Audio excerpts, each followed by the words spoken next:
The telephone rings in a Scottsdale mansion at 4:37 in the morning, December 3, 1958. No one answers. It rings again, 18 times total before silence reclaims the pre-dawn darkness of East Baseline Road, where the scent of orange blossoms hangs heavy in the cold desert air and frost glitters on manicured lawns that separate one millionaire's home from another.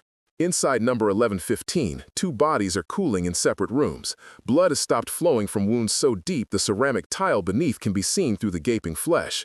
The killers departed hours ago, driving east toward the Superstition Mountains as the city slept, their work completed with surgical precision that left no fingerprints, no witnesses, no loose ends. When the housekeeper arrives at dawn and pushes open the unlocked side door, her screams will shatter the genteel quiet of this neighborhood, where doctors and businessmen believe themselves insulated from the violence that built the American West. She will find Gus Greenbaum first, lying in his bed with the television still flickering blue light across his mutilated face, a heating pad still warm against his chronically damaged spine. Then she will find Bess in the hallway, her nightgown soaked crimson, her hands frozen in a defensive position that suggests she tried to run, tried to scream, tried to do anything except die in the home she had lived in for 30 years. The butcher knife used to execute them both will be discovered on the blood-soaked carpet, wiped clean but deliberately left behind. This is not a tool discarded in panic. This is a signature. This is punctuation at the end of a sentence that began 11 years earlier in Beverly Hills, when another man who thought himself untouchable sat reading the evening newspaper and never saw the rifle barrel emerge from the darkness outside his window. Benjamin Siegel dies instantly on June 20, 1947, 2 bullets through his skull, one of which exits with such force it tears his left eye from the socket and propels it 15 feet across Virginia Hill's living room.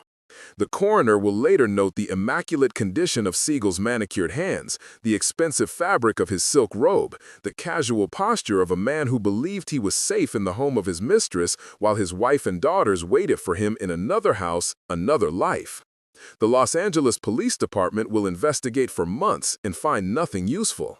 The neighbors heard shots but saw no one. The getaway car was found abandoned and wiped clean. The murder weapon vanished into the criminal underworld of post-war California, where thousands of military surplus rifles changed hands daily, and asking questions about one particular M1 carbine was the kind of curiosity that shortened lifespans. What the police do not know, what they will never prove despite decades of investigation and countless theories, is that the contract on Benjamin Siegel was authorized by a coalition of men who collectively controlled organized crime from Boston to Los Angeles. These men, operating under the loose structure known as the Commission, had invested $6 million in Siegel's fever dream of building a luxury resort in the middle of the Nevada desert, and after 18 months of construction delays, cost overruns, and catastrophic opening night losses, they had decided that Benjamin Siegel was no longer a visionary. He was a liability who had stolen from them, lied to them, and failed them. In the brutal mathematics of organized crime, such men do not receive second chances, they receive funerals. Within 20 minutes of Siegel's death, before the police photographers have even arrived at the murder scene, 2 men walk through the front doors of the Flamingo Hotel and Casino on Highway 91, 6 miles south of downtown Las Vegas. Morris Rosen, a longtime associate of Meyer Lansky, carries a leather briefcase containing cash and instructions. Gus Greenbaum, a bookmaker from Phoenix whose reputation for financial competence has reached the highest levels of the syndicate, carries nothing but a reputation as a man who understands numbers the way musicians understand notes. The casino is nearly empty at this late hour. A handful of exhausted dealers stand behind empty tables. The slot machines blink and chime to an audience of no one. This vast pink palace, conceived in grandiosity and born in chaos, is hemorrhaging money at a rate that would bankrupt most legitimate businesses within weeks. Rosen and Greenbaum do not speak to the staff. They proceed directly to the count room, where the day's receipts are being tallied by men who have been stealing from those receipts since opening day. By morning, half of these employees will be fired. By the end of the week, the Flamingo's financial procedures will be completely restructured, and within 6 months, this failing casino will be transformed into the most profitable gambling operation in Nevada, proving to the underworld that Las Vegas can work, that the desert can be irrigated with cash, that the future of American organized crime does not lie in the collapsing bootlegging operations and labor racketeering of the Prohibition era, but in the air-conditioned paradise of legalized gambling, where tourists hand over their money willingly and the house edge grinds them down one bet at a time. Gus Greenbaum was born Augustus Bertrand Greenbaum in 1894 on the Lower East Side of Manhattan, where Jewish refugees from Eastern Europe crowded into tenement buildings that rose like concrete cliffs above streets that never saw direct sunlight.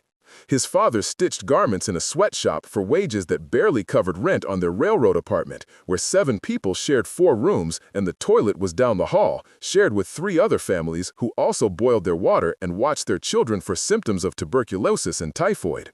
This was the New York of Jacob Riis's photographs, of breadlines and child labor, of men who worked themselves to death before 40 and women who aged into grandmothers while still in their 20s.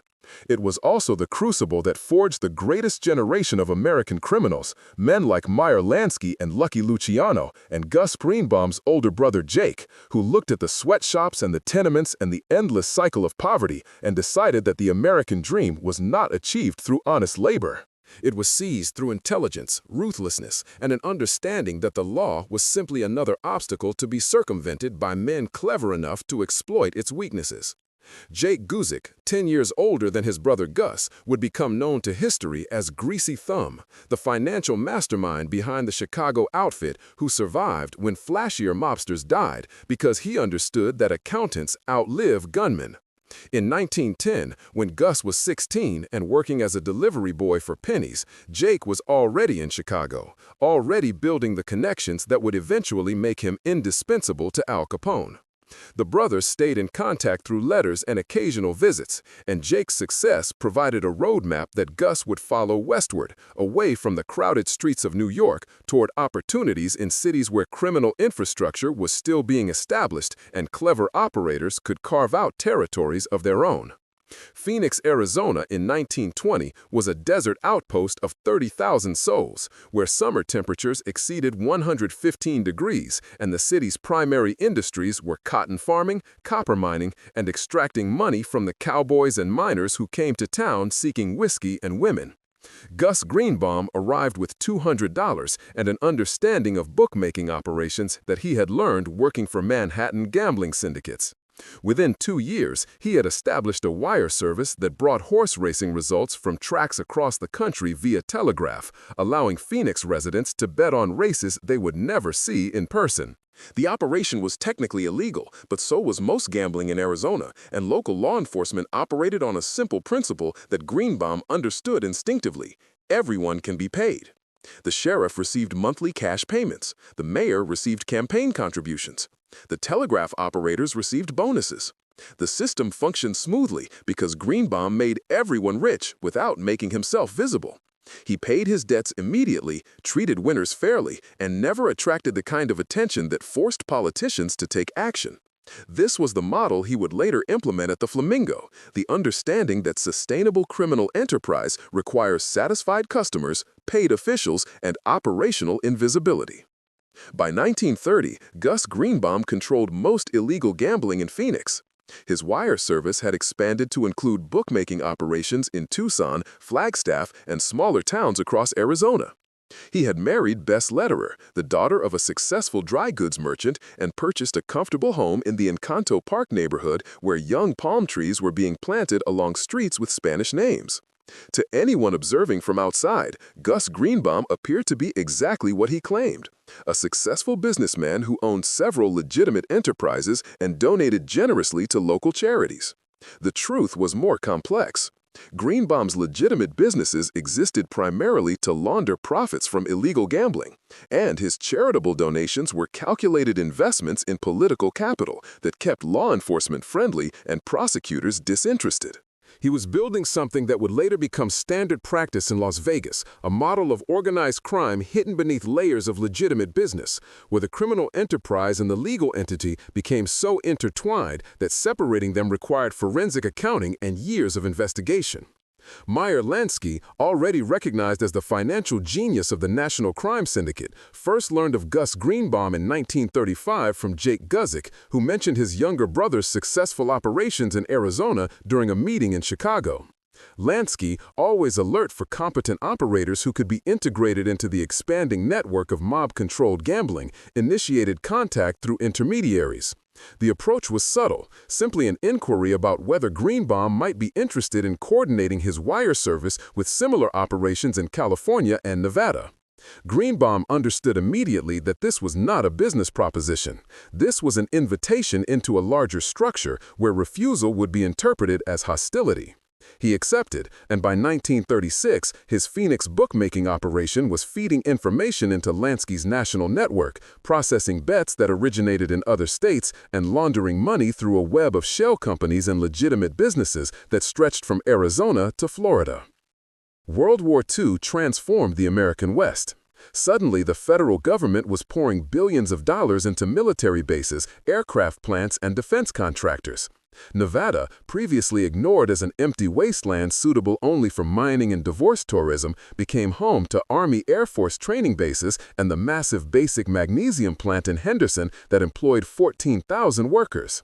Las Vegas, a dusty railroad town with a few thousand residents and several small casinos on Fremont Street, exploded into a boomtown where tens of thousands of servicemen and defense workers had money to spend and limited entertainment options. The mob, always alert to such opportunities, recognized that Nevada's legalization of gambling in 1931, originally intended as a temporary measure to generate tax revenue during the Depression, had created a unique situation. Here was a state where casino gambling was completely legal, where organized crime could operate in the open without fear of federal prosecution, where profits could be reported, taxed, and deposited in legitimate banks. The challenge was that most casinos in 1945 were still small operations, sawdust joints with a few slot machines and card tables, catering to locals and cowboys. The mob envisioned something grander, a destination resort that would attract wealthy gamblers from Los Angeles and San Francisco, a palace in the desert where luxury and vice combined to separate rich men from their money. Benjamin Siegel, Meyer Lansky's oldest friend and the enforcer who had committed at least 30 murders during the bootlegging wars of the 1920s, saw that vision first. Siegel had been sent to Los Angeles in 1937 to oversee the mob's West Coast operations, and he thrived in the moral vacuum of Hollywood, where movie stars, studio executives, and gangsters mingled at the same parties and shared the same mistresses. When Billy Wilkerson, owner of The Hollywood Reporter and several successful nightclubs, began construction on a casino resort south of Las Vegas in 1945, Siegel recognized an opportunity. He forced his way into partnership, then systematically pushed Wilkerson out, using mob money from Lansky, Luciano, and other commission members to finance construction of what Siegel promised would be the most spectacular casino resort in the world. The Flamingo, named after Siegel's mistress Virginia Hill, would feature luxury hotel rooms, gourmet restaurants, a showroom for major entertainers, a golf course, a swimming pool, everything necessary to attract wealthy tourists who would drive 5 hours across the Mojave Desert for an experience they could not find anywhere else. Construction began in April 1946 and immediately spiraled into disaster. Building a luxury resort in the desert during the immediate post-war period, when construction materials were scarce and skilled labor was expensive, proved far more difficult than Siegel anticipated. Costs that should have been $1.5 million escalated to $3 million, then $4 million, then $6 million. Siegel, convinced that the Flamingo would eventually make back every dollar, authorized expenditures that horrified the commission members who were financing his dream. He insisted on imported marble for the bathrooms. He demanded that the casino's air conditioning system be powerful enough to keep the temperature at precisely 70 degrees, even when outside temperatures exceeded 100. He purchased furnishings from liquidated luxury hotels and paid premium prices because he wanted everything immediately. And while some of these cost overruns were legitimate, Siegel was also skimming. He created shell companies that sold materials to the Flamingo at inflated prices, then kicked back the difference to accounts he controlled. He was stealing from men who had trusted him, gambling that once the casino opened and the money started flowing, no one would care about his theft. The Flamingo opened on December 26, 1946, with a gala that should have been a triumph. Jimmy Durante entertained, Xavier Cugat's orchestra played. Hollywood celebrities were flown in on chartered planes. But the hotel was not finished. Only the casino and showroom were operational. Guests could not stay overnight, which meant they gambled for a few hours and then drove back to Los Angeles. Worse, a rare winter storm hit Nevada, grounding planes and making the highway treacherous. Many invited guests never arrived. And the casino, staffed with inexperienced dealers, lost money. In 2 weeks, the Flamingo lost $300,000. Siegel, desperate, closed the casino in January, promising to reopen once the hotel was completed. The commission, watching their investment evaporate, convened a meeting. The decision was unanimous. Benjamin Siegel had betrayed their trust, squandered their money, and demonstrated that he lacked the discipline to manage a major operation. The contract was authorized. Even Meyer Lansky, who had known Siegel since childhood, did not object. Friendship was irrelevant when millions of dollars were at stake. When Gus Greenbaum walks into the Flamingo on the night of June 20, 1947, he carries with him the weight of the commission's expectations and an understanding that he is not being given an opportunity, he is being given a test. If he succeeds, he will be rewarded with a percentage of the casino's profits and the status that comes from saving the mob's Nevada operations. If he fails, his fate will likely mirror Siegel's. Meyer Lansky made this clear during their meeting in Phoenix the previous week. The Flamingo must become profitable within 6 months or the commission will abandon the entire Las Vegas experiment. The Nevada gaming authorities will revoke the casino's license. The building will be sold at a loss, and the mob will return to traditional operations: bootlegging, loan sharking, labor racketeering, prostitution. Lansky does not need to say what will happen to Greenbaum personally if he fails. That is understood. Greenbaum begins with personnel. He fires approximately 40% of the staff, focusing on dealers and pit bosses who have been stealing from the casino. In most gambling operations, employee theft is expected and factored into the overhead.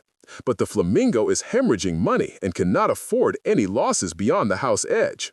Greenbaum brings in new dealers from Phoenix and Reno, men he has worked with personally, men who understand that stealing from Gus Greenbaum means answering to Meyer Lansky.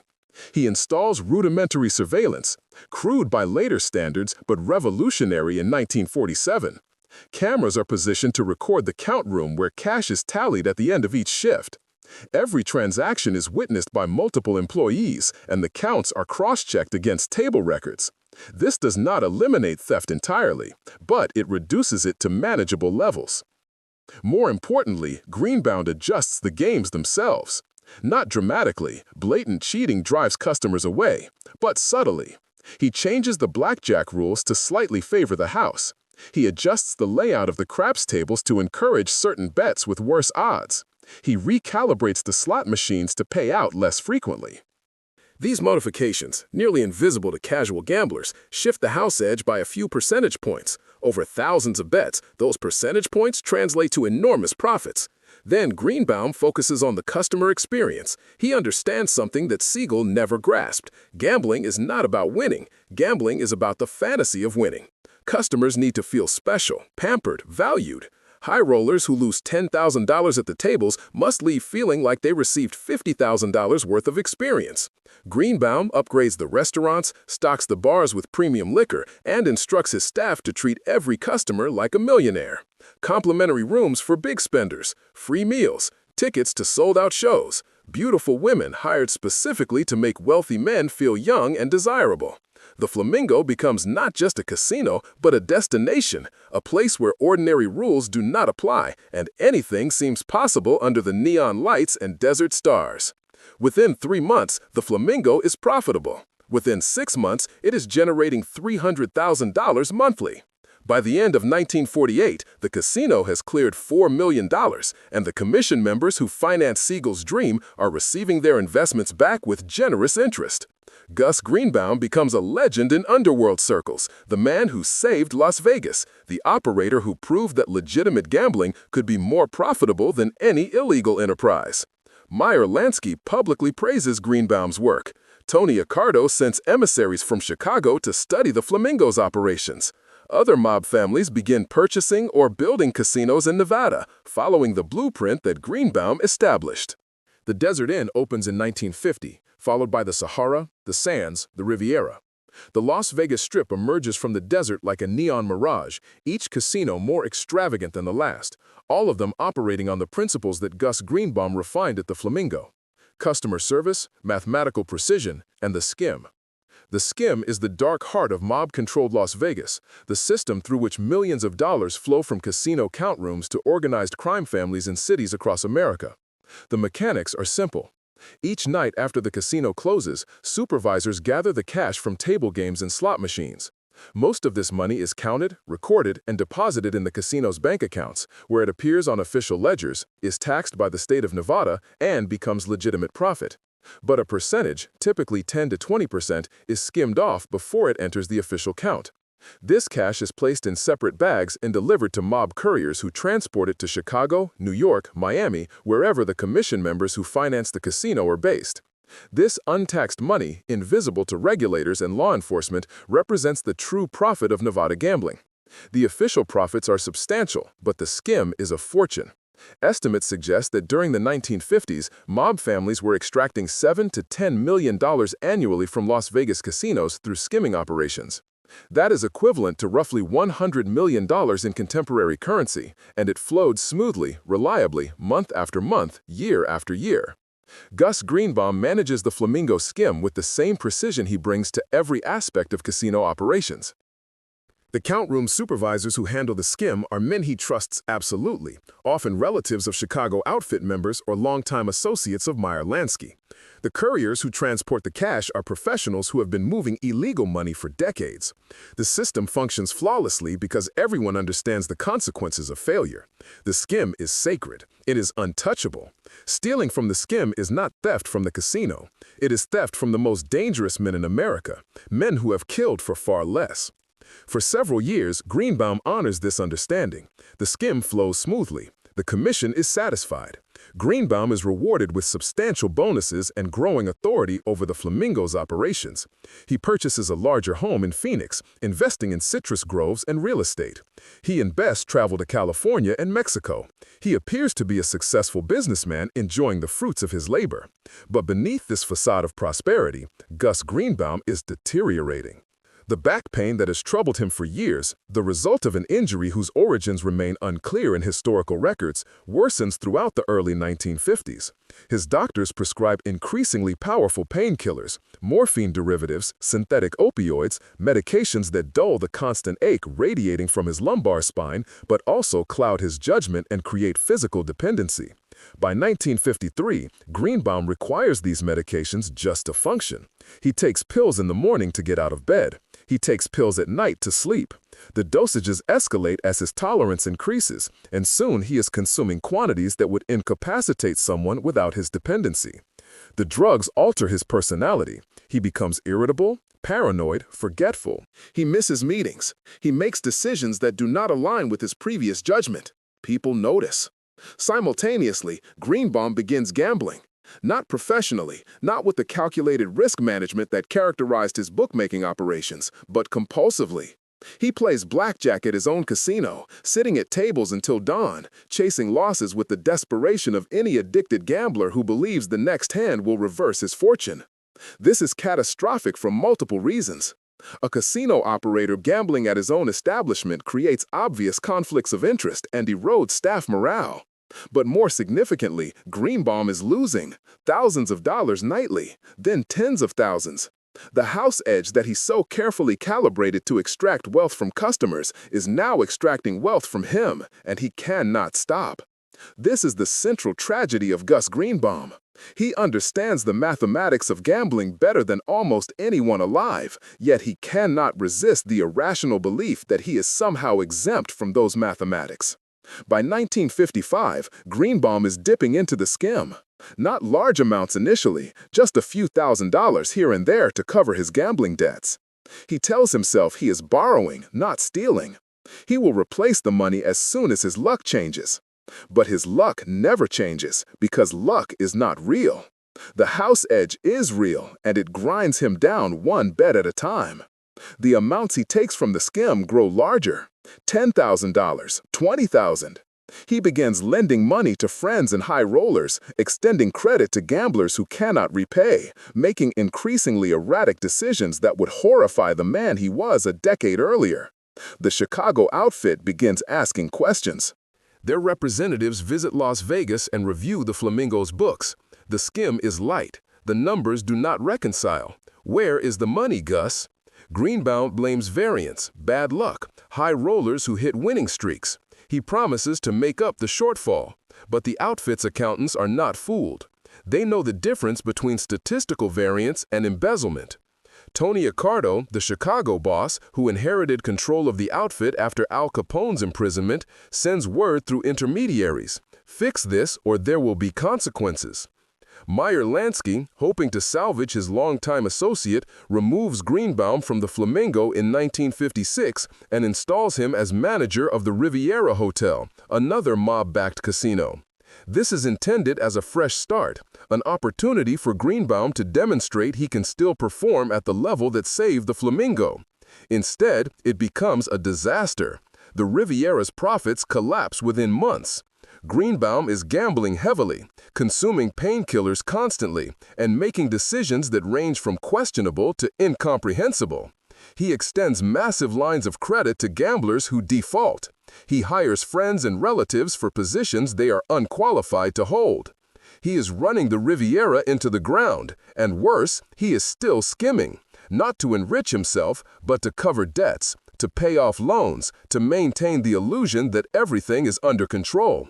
It is not under control. Gus Greenbaum is a man drowning in addiction and debt, frantically treading water while the weight of his obligations pulls him down. The commission convenes in New York during the autumn of 1958.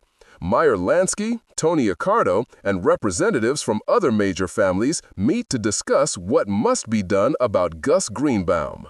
The conversation is brief. Greenbaum is stealing from the skim, which cannot be tolerated. He is drawing attention to mob operations with his erratic behavior, which is dangerous. He is a liability who must be eliminated. But his death cannot be quiet. It cannot be a disappearance or a staged accident. Greenbaum's murder must send a message to every other casino operator, every other associate, every other man who handles mob money. Stealing from the skim results in consequences so brutal that the manner of death serves as permanent warning. The contract is authorized. A crew from Chicago is selected, professionals who have performed similar work. They are given specific instructions. Make it memorable. Gus and Bess Greenbaum return to Phoenix in November 1958. They are exhausted, frightened, clinging to normalcy as their world collapses. Gus knows he is in trouble. He must know. The phone calls from New York have stopped. The couriers avoid him. People he has worked with for years refuse to meet his eyes. But he also believes, as so many doomed men believe, that he can negotiate his way out. He can explain the missing money. He can promise to repay everything. Meyer Lansky will intervene on his behalf. Jake Guzik, his brother, will protect him. These are the fantasies of a desperate man who cannot accept that he has crossed a line from which there is no return. The killers arrive in Phoenix on December 2nd. They conduct surveillance, confirming the layout of the Greenbaum home, noting the side door that Bess habitually leaves unlocked, observing the patterns of the neighborhood where residents retire early and sleep behind closed windows. Sometime after midnight on December 3rd, they enter the house. Whether they possess a key or simply walk through the unlocked door remains unclear from historical records. They move silently through the living room, past family photographs and artwork, down the hallway toward the bedrooms. Gus is asleep in his bed, television playing, heating pad pressed against his damaged back. He wakes to a hand clamped over his mouth and the cold realization that the men he feared have finally arrived. The first cut opens his throat. The blade is sharp, the technique efficient. Gus Greenbaum dies within seconds, drowning in his own blood before he can scream or struggle. But the killers are not finished. They continue cutting, slashing his throat so deeply that the wound exposes vertebrae. This is not murder. This is butchery designed to ensure that anyone who views the crime scene understands this was personal, this was a message, this was punishment. Bess hears something from her separate bedroom, a sound that pulls her from sleep. She rises, perhaps thinking Gus has fallen or needs help. She enters the hallway and sees the intruders. She tries to run, tries to scream, but they are faster. She dies in the hallway, her throat cut with the same violence they inflicted on her husband, her nightgown soaking up blood that spreads across the tile floor. The killers complete their work, wipe the butcher knife clean, and leave it on the carpet as a signature. Then they depart, driving east toward the Superstition Mountains as Phoenix sleeps, their task completed before dawn breaks over Camelback Mountain. The housekeeper discovers the bodies at approximately 6:15 on the morning of December 3rd. Her screams bring laborers and then police. Phoenix homicide detectives arrive to find a scene so savage that even veteran investigators are shaken. The forensic photographs, which will eventually leak to newspapers and become infamous, show carnage that exceeds what is necessary for murder. Gus Greenbaum's throat is slashed so deeply he is nearly decapitated. Bess has been stabbed multiple times beyond what was needed to kill her. The medical examiner counts more than 20 wounds on Gus and a dozen on Bess. This level of violence suggests rage, but that is not what this is. This is calculated brutality, a demonstration to anyone who might view these photographs or hear descriptions of this crime scene. This is what happens when you steal from the mob. The Phoenix Police Department investigates for months. They interview hundreds of witnesses, examine financial records, coordinate with the FBI and Nevada gaming authorities. They find nothing actionable. The killers have vanished. The murder weapon, a common kitchen knife, yields no fingerprints. No one saw anything. No one heard anything. The residents of this affluent neighborhood, where professional men live behind locked doors and mind their own business, offer no useful information. The investigation stalls, then closes. The Greenbaum murders join the long list of unsolved mob killings, cases where everyone knows who ordered the hit and why, but proof remains elusive and witnesses refuse to cooperate. Meyer Lansky never publicly comments on Greenbaum's death. Tony Accardo never acknowledges it. The FBI opens files and conducts surveillance, but the trail leads nowhere. In 2006, when the Bureau releases its records on the Greenbaum investigation under Freedom of Information Act requests, the documents confirm what historians long suspected. The murder was authorized by the commission, carried out by Chicago hitmen, and covered up by corrupt Phoenix officials on the mob's payroll. But no one is ever charged. The killers are dead. The bosses who ordered the hit are dead. The case remains officially unsolved, a footnote in the FBI's catalog of organized crime, a cautionary tale whispered in Las Vegas casinos about the price of betrayal. The death of Gus Greenbaum fundamentally changes how the mob operates in Nevada. The era of colorful criminals managing casinos ends. Bugsy Siegel's flamboyant incompetence cost him his life. Gus Greenbaum's addiction and theft cost him and his wife their lives in a manner so brutal it serves as permanent deterrent. The commission learns from these failures. Future casino operators will be different. Businessmen, accountants, lawyers with clean records and corporate demeanors. Men who do not gamble, do not use drugs, do not attract attention. The casinos themselves become more sophisticated, hiding mob ownership behind layers of legitimate investors and corporate structures. Jimmy Hoffa's Teamsters Central States Pension Fund becomes the primary source of financing for Las Vegas casinos throughout the 1960s and 70s, loaning hundreds of millions of dollars to mob-connected operators with minimal oversight and no meaningful interest in who actually controls the properties. The Stardust, the Fremont, the Tropicana, all built or renovated with Teamsters money, all secretly controlled by organized crime families, all running skim operations that funnel millions annually to Chicago, Kansas City, Milwaukee, and Cleveland. But these operations are more subtle than the crude systems Greenbaum managed. Surveillance becomes sophisticated. The count room procedures are refined to minimize detection. The couriers transporting skim money use false identities and circuitous routes. And, crucially, the operators themselves are bland corporate figures who appear in no FBI photographs, attend no mob meetings, maintain no contact with known criminals. On paper, these men are simply casino managers. In reality, they take orders from organized crime and ensure the skim flows smoothly. This model works brilliantly until the federal government develops RICO statutes in 1970 and begins applying them to mob operations in the early 1980s. Suddenly, the FBI can prosecute entire organizations, using testimony from lower-level criminals to build cases against bosses who never personally commit crimes. The Las Vegas skim operations collapse under federal investigation. Dozens of mobsters receive long prison sentences. And legitimate corporations, recognizing opportunity, begin purchasing mob-controlled casinos at fire sale prices. By 1990, organized crime's control of Las Vegas is effectively ended. Steve Wynn builds the Mirage, using junk bond financing with no mob involvement whatsoever. Kirk Kerkorian purchases the MGM Grand. Sheldon Adelson constructs the Venetian. These men are ruthless capitalists who understand gambling mathematics as well as any mobster, but they operate entirely within legal boundaries. The Skim is replaced by corporate profit-taking, still removing money from the casino, but now reported, taxed, and legal. Las Vegas transforms from a mob town into a family destination, from a den of vice into a corporate theme park, where the Flamingo still stands, but now markets itself using Bugsy Siegel's legend rather than acknowledging the brutal history that built it. That history includes Gus Greenbaum, whose story is rarely told outside academic studies of organized crime. He lacks the name recognition of Capone or Luciano. There are no Hollywood movies dramatizing his rise and fall. But in many ways, Greenbaum is more important than any of them. He proved that Las Vegas could work as a legitimate business model for organized crime. He established the operational principles that every subsequent casino followed: surveillance, customer service, mathematical house edge, and the Skim. He showed the mob that they could make more money running legal gambling operations than they ever made bootlegging or extorting.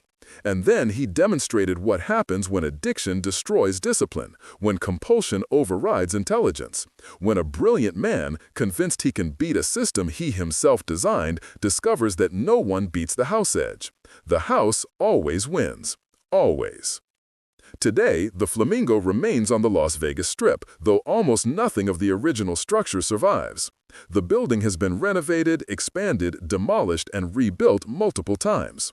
The rooms where Gus Greenbaum counted Skim money are buried under tons of concrete and drywall. The offices where he made decisions that shaped modern Las Vegas no longer exist. Even the famous pink facade is a recreation, a nostalgic gesture toward a history that the current corporate owners prefer to sanitize. But walk through the Flamingo at 3 in the morning, when the casino floor is half empty and the dealers are tired, and you can still sense something beneath the corporate branding.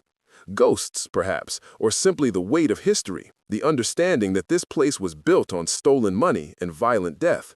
That the neon lights and entertainment spectacle exist because men like Bugsy Siegel and Gus Greenbaum believed they could conjure a paradise from desert sand and criminal ambition. In Phoenix, the house at 1115 West Monte Vista Road still stands, occupied by residents who likely know nothing of what occurred there on December 3, 1958. The bloodstains are long gone, scrubbed away by professional cleaners in the days after the murders. The rooms where Gus and Bess Greenbaum died have been repainted, remodeled, transformed by subsequent owners who want homes, not crime scenes. But the history remains, embedded in property records and newspaper archives and FBI files that document in clinical detail how 2 people died violently in the pre-dawn darkness because one of them could not stop gambling, could not stop stealing, could not accept that the same mathematical principles he used to extract wealth from customers would ultimately extract his life from him. Gus Greenbaum is buried in a Phoenix cemetery, his grave marked by a simple stone that records his birth and death dates without mentioning how he lived or why he died. No mob figures attended his funeral. Meyer Lansky sent no flowers. The man who benefited from Greenbaum's genius and ordered his murder moved on immediately. Their attention focused on the next casino, the next Skim operation, the next man who would either make them richer or require elimination. This is the cold arithmetic of organized crime, where friendship and loyalty and years of faithful service become irrelevant the moment you fail to deliver what is expected. Gus Greenbaum delivered for a decade, saving the Flamingo, proving Las Vegas could work, establishing systems that generated hundreds of millions of dollars for the commission. Then he became an addict, a compulsive gambler, a thief who stole from men who do not forgive theft. And so he died, and his wife died beside him, and their deaths became a lesson that shaped how organized crime operated in Nevada for the next 3 decades. The Flamingo's neon sign still glows pink against the night sky, visible for miles across the desert, a beacon drawing tourists and gamblers toward promises of fortune and excitement. Those tourists know nothing of Bugsy Siegel bleeding out on a Beverly Hills sofa, or Gus Greenbaum dying in his Phoenix bedroom, or the millions of dollars that flowed through count rooms to mob bosses who built Las Vegas on blood money and broken promises. They know only that the lights are beautiful, the games are exciting, and maybe, just maybe, tonight will be different. Tonight they will beat the odds. Tonight the house will lose. But the house never loses. The mathematics are immutable. The edge grinds down every player eventually. And in Las Vegas, where Gus Greenbaum's ghost still haunts the Flamingo's corridors and Benjamin Siegel's legend decorates souvenir shops, the lesson remains unchanged across decades. You cannot beat a system designed to beat you, and when you try to steal from that system, the consequences are swift, brutal, and final. The desert remembers, the neon glows, and somewhere in the count rooms behind the casino floors, money is being counted, recorded, and skimmed. The mechanism's different, but the principle eternal. The house always winning, one bet at a time, one life at a time, forever.